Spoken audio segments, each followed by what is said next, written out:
Jadi Nabi Muhammad SAW lahir dalam posisi dan keadaan yang sangat strategis. Lebih strategis dari kita, Pak. Kalau kita paling dulu bernyanyi, nenek moyangku seorang pelaut. Oh, mereka lebih dari itu. Ya. Ketika Allah pilih kota Mekah, orang Arabnya sudah Arab campurannya kemudian udah satu klan Bani Hashim, cucu dari Abdul Muttalib, anak dari Abdullah. Itu bukan skenario ringan, tapi itu adalah skenario yang luar biasa, ya, sangat luar biasa. Ketika Nabi lahir, masih ingat apa yang terjadi? Ada yang mau nyerang Mekah? Ya, masih ingat ya? Saya mau tanya, Pak, pernah dengar nggak ada gajah di tanah Mekah? Nggak ada kan? Gajah di tanah Arab. Dengar nggak? Bisa hidup nggak? Nah, ini jadi pertanyaan besar. Lalu dari mana ini? Ternyata diusut. Dulu daerah Yaman itu adalah daerah yang dikuasai sebagian atau dipengaruhi sebagian oleh budaya yang ada di seberangnya, yaitu Afrika. Negara apa terdekat di Yaman itu? Afrika. Sudan, Ethiopia, ya, mereka disebut orang Habasyah. Di sana ada ternak gajah, mereka jaga gajah, bukan hanya dari India. Itu kemudian diimpor oleh raja-raja yang di Yaman, salah satunya Abraha. Digunakan untuk mau menghancurkan Mekah mau dipindah sama mereka. Jadi mereka melihat Mekah ini kok menarik ya, kita pindahin aja tuh Ka'bah ke kampung kita gitu. Saking mereka salah fahamnya, dikira bisa mindahin balok-balok 4 persegi itu. Enggak, yang dipindahin kan airnya. Ya, salah teori sebenarnya.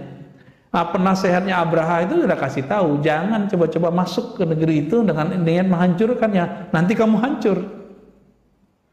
Nanti di akhir zaman, ini kan sudah akhir zaman nih. Nabi mengatakan, ketika ada pasukan ingin menghancurkan Mekah, itu akan Allah kirim bala bencana menghancurkan mereka. Nanti kita kejadian lagi tuh. Jadi apa yang kejadian saat Nabi sebelum lahir, awal lahir, nanti akan terjadi ketika fitnah Dajjal itu memuncak dan Imam Mahdi akan muncul. Ya, itu akan terjadi kembali, Pak. Ya. Jadi sudah terbayang sama kita. Saya cuma ingin ngajak kita serius. Ya, ini bahan kita cerita ke mahasiswa tentang kenapa sih Allah pilih Arab? Apa pendekatannya? Ternyata mengatakan Allah pilih Quraisy nggak cukup. Ketika dilihat dari kacamata ekonomi, geografis, budaya, ada satu lagi, politik. Itu sangat menarik.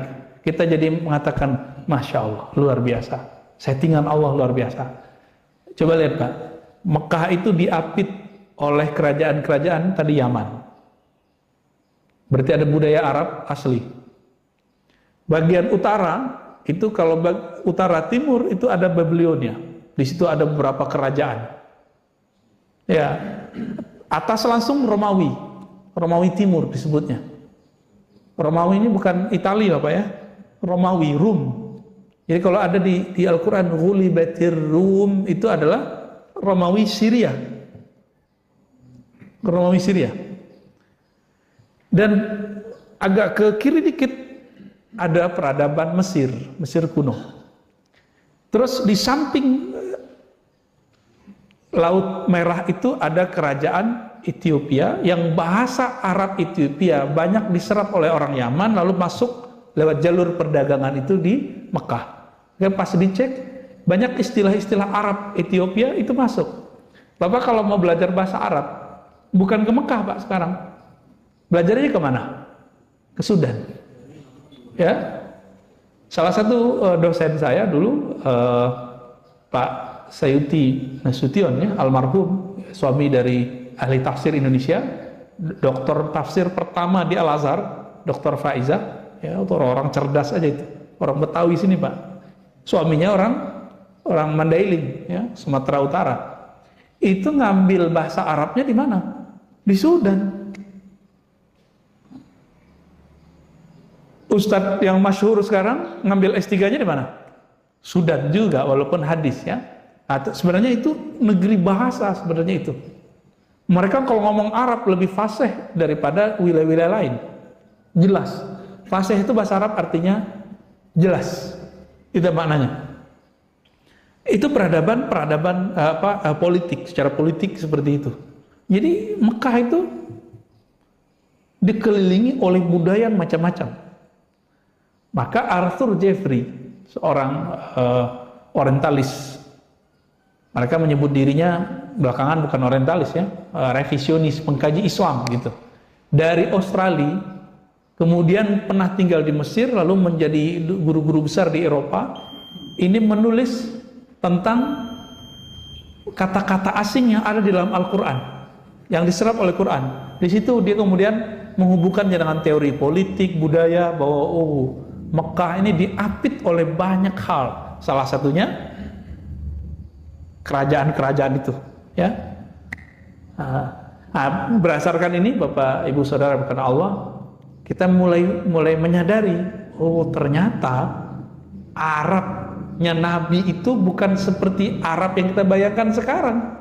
Itu negeri luar biasa. Diceritakan Abraha ingin memperebutkan, itu hanya salah satu contoh bahwa negeri ini hendak diperebutkan. Ini salah satu muqaddimah dalam memahami kok seorang Nabi Muhammad SAW yang dipilih. Kira-kira seperti itu. Nabi Muhammad punya ayah Sayyid Abdullah punya ayah Abdul Muttalib, punya ayah, siapa nama ayahnya? Abdul Manaf, ya, Hashim dulu ya, bin Hashim bin Abdul Manaf bin Qusay, terus ke atas Adnan. Maka orang Arab itu disebut Adnani, Bani Adnan. Maka salah satu nama Nabi adalah walad Adnan. Abdul Muttalib itu adalah orang yang berdoa, naik beliau ke atas gunung, bukit-bukit yang ada di sekitar Ka'bah itu. Ketika Abraha masuk mau menyerang, beliau berdoa, Ya Rabbal Bait, Ya Allah yang memuliakan negeri Mekah. Meskipun Abdul Muttalib tidak sanggup menghadang budaya syirik yang sudah diserap oleh para pedagang. Di sini juga nih jahiliyah kalau diterjemahin apa, Pak? Kebodohan Arab pranabi. Mereka itu waktu datang ke daerah Suriah, itu di pasar-pasar Suriah ada tempat-tempat ibadah menyembah berhala. Karena yang nyembah berhala itu wong kaya gitu ya, orang kaya bukan main. Akhirnya dia mikir, kalau mau kaya, mau keren, kita sembah berhala. Gitu, Pak. Abdul Muttalib nggak masuk. Karena kita udah teliti, kakek-kakek, ayah-ayah Nabi, itu nggak ada satupun yang musyrik. Satupun nggak ada yang musyrik. Di zaman tidak ada Nabi, mereka nggak musyrik. Kecuali oleh orang Syiah. Bagi orang Syiah, Abdul Muttalib itu Nabi, Pak. Ini bocoran aja ya. Bagi kita enggak. Kita hanya mengatakan mereka agamanya Hanif. Hanif itu artinya tidak menyekutukan Allah di saat tidak ada para nabi. Dakwahnya nggak nyampe ke sana. Saya mulai paham itu ketika membaca kisah Salman. Bapak, saudara yang melakukan Allah, Salman itu ketemu Nabi umurnya udah berapa, Pak? Ya. Imam Zahabi sebutkan dua riwayat, 350 tahun sama 250 tahun. Mungkin nggak tuh? Mungkin aja ya. Saya punya guru qiraat meninggal umur 150, kakek guru kita. Jadi guru saya punya gurunya ini punya ayah. Ayahnya umurnya 150 tahun baru meninggal. Orang Sumatera sana. Saya pikir-pikir, mungkin juga ya. Salman Al-Farisi, Salman orang Persia. Persia Iran sekarang. Iran sekarang itu kita sebut Persia. Ternyata dulu adalah anak Kiai Majusi. Majusi nyembah apa? Api. Ya, bukan main mercon terus jadi Majusi, enggak, Pak, ya. Kalau ada orang tahun baru main api, dia mengikuti budaya yang nggak bener, tapi dia nggak akan jadi majusi. Ya, orang main trompet nggak akan menjadi Kristen atau Yahudi, karena untuk masuk Kristen lahir itu harus dibaptis dulu. Jadi meme tentang menganut 3 agama sekaligus, ya bagi saya itu kebodohan yang terstruktur ya, yang tersebar. Kita nggak suka dengan tradisi mubazir itu, tapi jangan konyol, jangan jahil. Mau menolak sesuatu ya harus dengan ilmu, gitu. Salman Al-Farisi ini umurnya anggap saja 250 tahun. Ternyata beliau sudah ketemu dengan pendeta Yahudi, lalu pendeta Yahudi bilang, kamu ikutin pendeta berikut ini nih. Oh, ternyata ketemu Nasrani. Ketika mau meninggal, pendeta Nasrani mengatakan, ini sudah datang zamannya Nabi yang di akhir zaman Allah lahirkan. Jadi keanggap 250 tahun pas meninggal. Berarti umur 200-an beliau udah 200-an, Nabi baru lahir secara biologis. Gitu, Pak. Apa kata si gurunya? Kamu datanglah ke negeri yang banyak kurmanya, nanti kamu akan ketemu Nabi akhir zaman. Dibacakanlah kitab Injil dan Taurat yang mereka punya. Ini versi Salman. Makanya Salman kemudian pergi ke Madinah, Pak. Tapi apa cerita lucunya? Betapa jahiliyahnya orang Arab saat itu. Salman udah nabung. Dia ada bilang, mana di antara kalian orang Arab? Ngomonglah, saya nggak usah sebut nama siapa orang Arab ini. Saya, gitu. Nah, disebutkan di situ fulan, tapi riwayatnya tidak terlalu kuat. Di tengah jalan, orang Arab itu karena pebisnis, barang apa aja yang kelihatan sama dia dijadiin duit. Apalagi orang, bisa dijual. Salman, Pak, dijual sama dia. Ketemu di jalan, dia bilang, saya punya budak nih. Salman bingung, kok saya disebut budak ya? Akhirnya dijuallah Salman ke orang Madinah. Yang penting Salman nyampe di Madinah, begitu kata orang Arab. Jadi Arab ini polos juga. Yang penting lo nyampe di Madinah. Mau cara dijual mau apa, nyampe. Bener, Pak, nyampe di sana jadi budak. Maka Salman ini dapat cerita dari gurunya, dari kitab Injil Taurat yang dipelajari, versi dia nih ya, bahwa ciri Muhammad itu banyak. Salah satunya tidak mau makan sedekah. Maka ketika terdengar udah lama ditinggal di Madinah, gak kunjung-kunjung datang. Jadi di setiap kali selesai kerja, dia ngeliatin ke arah Mekah. Kapan ada orang mau datang nih dari Mekah? Betapa rindunya Salman Al-Farisi. Gak tahan hatinya untuk ingin ketemu Rasulullah Sallallahu Alaihi Wasallam. Salman Al-Farisi, gak kuat kita, Pak. Betapa beliau menunggu ratusan tahun ingin ketemu Nabi. Dijadiin budak oleh Arab jahiliyah, bayangin coba. Tapi nyampe. Ketika dia mendengar ada Muhammad bin Abdullah sampai di kota Mekah, sampai di kota Madinah, maka dia buatlah lalakon. Apa lalakon beliau? Ayo cari makanan, kasih ke Muhammad. Kasih tahu ke dia, ini sedekah buatmu, hai Muhammad. Langsung Nabi kasih ke Abu Bakar, Abu Bakar makan. Dimakan Abu Bakar. Wah, lolos satu hal. Pekan depan beliau nabung. Orang budak nggak bisa punya duit. Belilah roti, dibawa ke sana. Hai Muhammad, aku ada hadiah untukmu. Langsung dimakan oleh Rasulullah Sallallahu Alaihi Wasallam. Selesai makan, itu beliau terharu ya. Wah, hadiahku dimakan. Benar nih ketemu orangnya. Jadi beliau nggak nguji dengan pertanyaan, ngujinya dengan ini. Ini sopannya Salman Al-Farisi. Sopannya Salman Al-Farisi. Betapa girang hatinya, dia kemudian menjabat tangan Nabi. Ya Muhammad, asyhadu annaka Rasulullah Sallallahu Alaihi Wasallam. Aku bersaksi, engkaulah Rasulullah. Kalau dia sudah la ilaha illallah, tinggal Muhammadur Rasulullah. Saya nggak bisa bayangkan saat itu bagaimana terharunya Salman Al-Farisi. Sangat-sangat terharu. Salman itu menyaksikan pra-nubuwat, pra-bi'asah kerasulan Sallallahu Alaihi Wasallam. Maka dengan ini Bapak Ibu Saudara Allah, kebayang sudah jahiliyahnya Arab. Apa aja barang dijual sama dia, orang jadi jual, ya. Tapi justru Nabi mengatakan kemudian, Salman minna ahlul bait. Salman dari kami, Salman adalah ahlul baitku. Nabi menyebut ahlul bait artinya kan keluarga. Keluarga. Biasanya Ali, Fatimah, Hasan, Husain itu biasa. Tapi sekarang yang disebut adalah Salman Al-Farisi radhiyallahu taala anhu. Ternyata kekeluargaan itu ada dua. Ada kekeluargaan rohani, ada kekeluargaan jasmani. Keturunan Nabi, tapi akhlak nggak akhlak Nabi, keputus. Yang mutus langsung Fatimah. Ya. Kita bukan keturunan Nabi Muhammad, tapi kita ambil akhlak Nabi Muhammad. Insya Allah kita termasuk rohaninya rohani para habib, meskipun fisiknya bukan fisik para habib. Kira-kira itu beberapa sharing saya tentang masa sebelum pra kerasulan dan kenapa Allah pilih negeri ini, negeri tersebut sebagai negeri para rasul, negeri rasul dan para sahabat mulia. Di situ ada yang mau didiskusikan, Pak? Mau ditanyakan? Ya.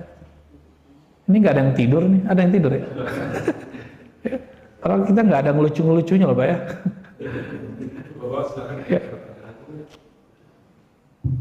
Ya, yang tidur anak saya malah, Pak.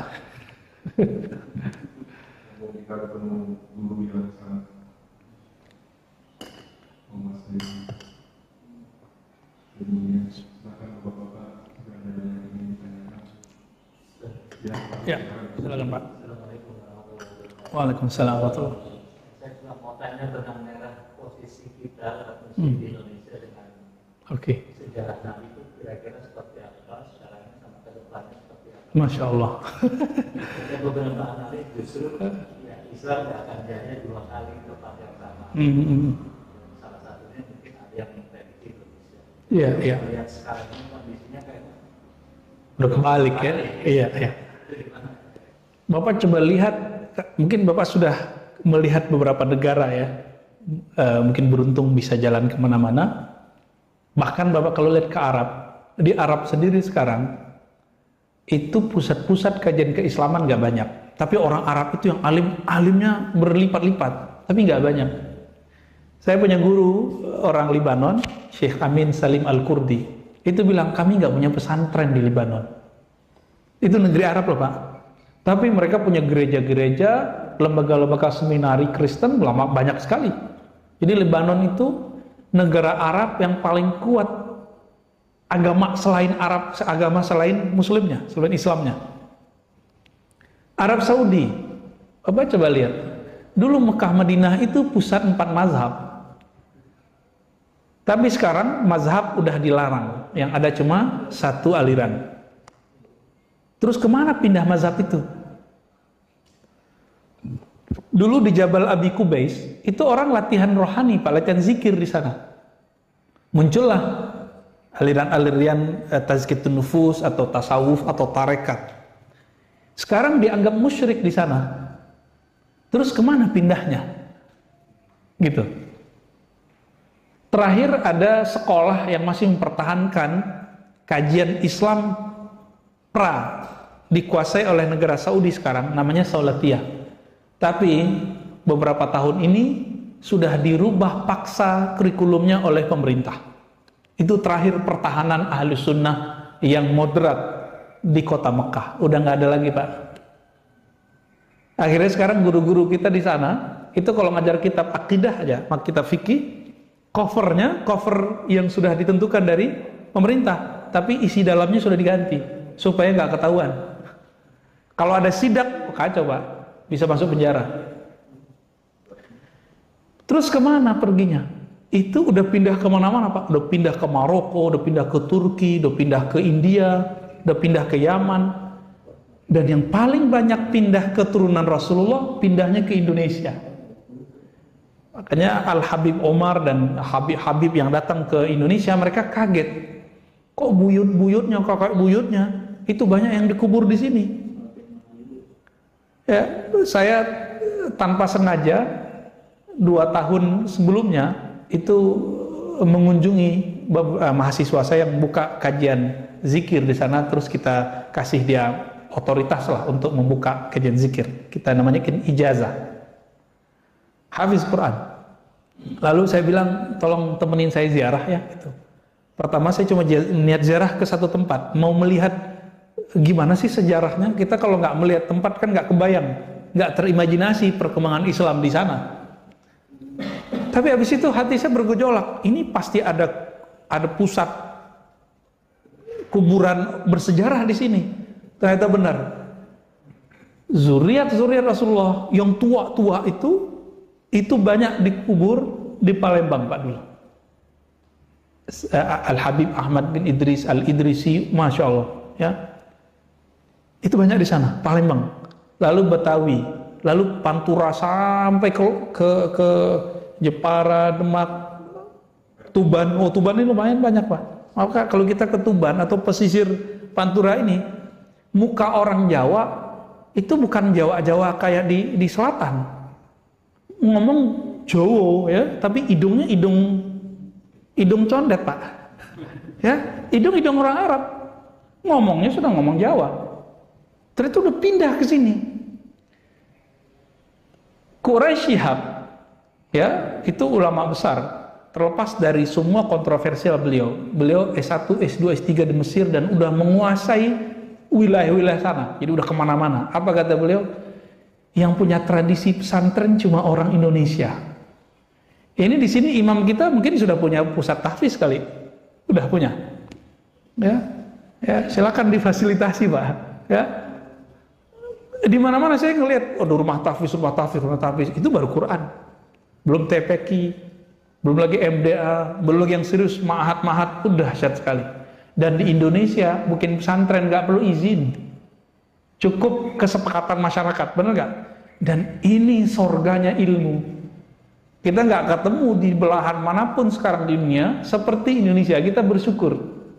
Negeri jiran aja, Pak, kita kalau mau buat apa harus ada backingan. Kalau nggak bisa dibubarkan. Agak berat tantangan teman-teman kita di tetangga-tetangga, apalagi di Saudi. Bapak buat pengajian begini di Saudi, digerebek sama polisi syar'i. Polisi syar'i tapi nggak nyar'i. Ya, dulu kejadian 2002. Sekolah perempuan kebakaran, orang Malaysia kan pakai cadar, ya udah jadi budaya agama, jadi budaya yang dilembagakan dalam bentuk kewajiban beragama. Jadi orang Saudi itu nggak bisa lepas perempuannya dari, nggak bisa lepas, itu udah jadi atau agama yang berbudaya, terserahlah diistilahkan apa, karena implikasinya nanti beda. Saking konyolnya polisi syurtoh karena mereka nggak belajar agama dengan benar, perempuan yang lari dari api. Kan cadarnya dicopot. Apa kata polisi? Balik, ambil cadar kalian. Balik, Pak, masuk ke kelas. Ada yang mati, ada yang kebakar. Konyol nggak tuh? Ya, orang telanjangnya boleh lari kok kalau lagi kebakaran. Apalagi cuma buka cadar. Masuk berita 2002. Terus kemana ilmu itu sekarang?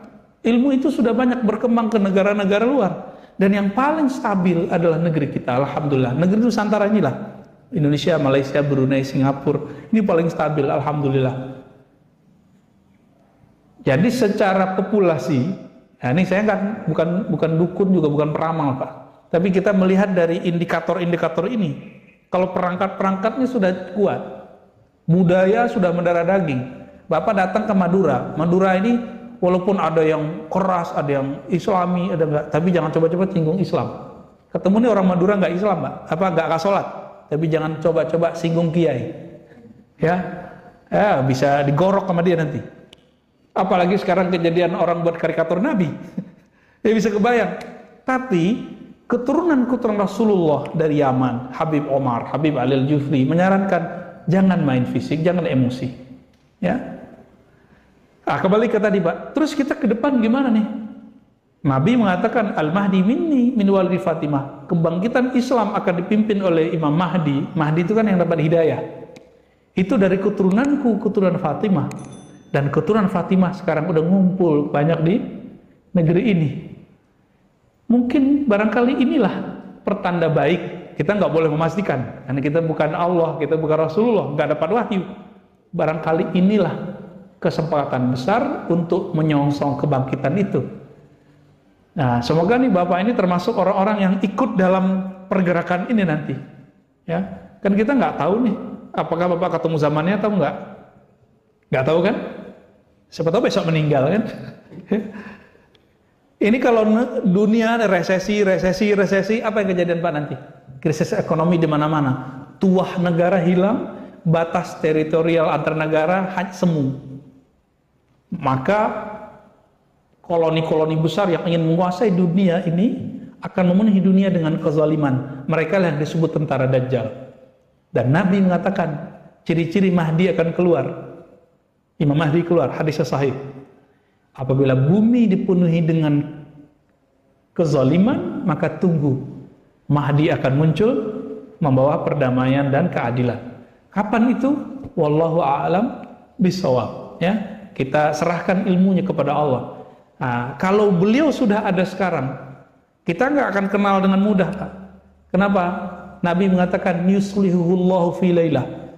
Nabi Muhammad saja Allah sembunyikan, Allah buat lalakon kepada Nabi Muhammad. Jadi tukang jaga ternak, pedagang, ya kan? Tinggal di tempat Halimah Sa'diyah. Itu semua lalakon semua, Pak. Supaya orang nggak kenal siapa namanya Muhammad, Rasulullah, calon Nabi. Begitu juga nanti Al-Mahdi itu. Mungkin ada di negeri kita, negeri mana, ya kelihatan sama orang. Sampai nanti Allah islah, baru ketahuan. Dan semoga negeri kita siap untuk menyambut itu. Ya, dan ini bukan cerita dongeng, hadis-hadisnya sahih. Ya, baik. Ada banyak pertanyaan gimana? Nah, kita ringkas-ringkas saja, Pak. Pertanyaan dikit, kita jawab dikit. Kira-kira apa Rasulullah menurunkan Muhammad di Arab? Sallallahu alaihi wasallam. Pakai bahasa Arab. Iya, pakai bahasa Arab ya. Yang kedua, kan Islam turun di Arab, pasti tidak bisa memisahkan budaya. Bagaimana memisahkan budaya? Oke. Abu Jahal, Abu Lahab orang Arab kan? Tapi Nabi Muhammad gak ikut budaya Arabnya Abu Jahal. Nabi Muhammad itu anti mainstream. Di saat budaya orang Arab, kalau bersumpah billat wal uzza, demi berhala dewa Lata dan Uzza, Nabi Muhammad nggak mau, billah, demi Allah. Ketika orang di hari-hari tertentu datang menyembah dan memberikan sesajian untuk Lata, Uzza dan 360-an berhala, Nabi Muhammad ikut nggak? Enggak, Nabi Muhammad malah nyepi di berkhalwat di Gua Hira. Anti mainstream. Tapi Nabi Muhammad SAW tidak pernah kemudian berbenturan langsung sampai ada perintah dari Allah. Gitu. Bahkan beliau menjadi tokoh. Ada skenario beliau menjadi Al-Amin, orang yang terpercaya, ya kan? Bisa nyelesain konflik Hajar Aswad. Lalu apa rahasianya kira-kira kok dipilih Arab bukan Indonesia? Pertama tadi setelah paham itu Bapak, Arab itu negeri yang kita harus survive. Maka Islam itu harus survive. Negeri kita kan santai ya, mohon maaf. Kita santai-santai aja bisa makan 3 kali sehari, Pak. Ya kan? Orang pandemi begini kita nggak pernah kekurangan minyak minyak goreng, salad, saus. Di luar negeri salad saus sudah mulai mahal, Pak. Ya, karena ketahan sama orang Indonesia, nggak diimpor, nggak diekspor. Udah banyak sekarang perubahan. Dan yang paling santai kita, negeri kita sekarang, ini kekuatan menyambung sama ini. Belanja rumah tangganya hampir 60%. Jadi mau resesi gimana juga kita santai-santai aja, makan nasi goreng, nasi uduk, santai aja, Pak. Ini kabar gembira, biar nggak terlalu horor, Pak, memahami berita-berita resesi dan krisis ini. Nah, kembali ke yang tadi, kenapa Arab? Tadi itu, ya, strategis. Jadi setelah disebutkan itu survive, maka itu strategis. Karena dia strategis, udah campuran sekian bahasa, bahkan Imam Suyuti menyebutkan 11 bahasa yang sudah diserap dalam bahasa Arab. Mulai bahasa yang tua, namanya bahasa Aramaik, bahasa Nabatian, bahasa Ethiopia lama, bahasa Rum, bahasa Greek, bahasa Hind, termasuk Melayu itu disebut bahasa Hind dulu. akhirnya bahasa Arab itu bisa dibaca, bisa dilafazkan oleh negara mana saja, bangsa mana saja. Kita, nih Bapak ini kan kebanyakan, mohon maaf ya, nggak bisa bahasa Arab kan? Tapi kok baca Qur'annya fasih? Itu orang Arab bingung loh Pak. Bingung, orang Arab sendiri nggak sepasih Bapak mungkin baca Al-Qur'annya. Mungkin ya. Kayak gitu, saya sendiri denger lah. Imam-imam di sana itu ada yang hancur-hancuran juga banyak. Cuma makhorijul hurufnya mereka udah oke. Ainnya itu pas ya, kelihatan kan susah baca ain ya. Itu kira-kira. Nah, kenapa dipilih Arab, bahasa Arab? Karena bahasa Arab itu bahasa yang paling banyak mengalami perubahan-perubahan, yang perubahan itu sekarang sudah menjadi permanen. Ada yang disebut tasrif. Nanti belajar tamyiz. Nah, perubahan yang disebut tasrif, derivasi kata, itu merupakan bentuk kekayaan bahasa. Orang bisa dialog dengan bahasa, ya kan? Maka boleh disebut mukjizatnya Nabi adalah mukjizat lughah, mukjizat bahasa. Orang mana aja bisa baca Quran walaupun dia nggak bisa ngomong bahasa Arab. Nah, ini salah satunya. Kenapa dipilih bahasa Arab bukan bahasa kita, Pak? Ya. Arab itu kalau ketemu mereka bahasanya sudah sama. Ini bahasa Arab dulu di zaman itu mirip kayak bahasa Melayu di kita, bahasa pemersatu. Dan kita beruntung bahasa Arab itu dulu pernah menjadi seperti bahasa Inggris sekarang. Bahasa Inggris itu bahasa internasional. Sekarang kan di PBB masih ya. Nah, tapi dulu orang kalau nulis tentang ilmu kedokteran itu nulis pakai bahasa Arab, walaupun dia Yahudi. Ibnu Maimun, murid Ibnu Rus, itu nulis filsafat dan kedokteran itu pakai bahasa Arab. Padahal dia bukan Islam. Yohana macam-macam ya. Itu pakai bahasa Arab. Nah, ini rahasianya sebenarnya. Nah, maka di luar sana, di barat sekarang banyak pusat Ibnu Sina Center apa gitu. Nah, itu kita lihat dari hal-hal ini. Ya, lanjut.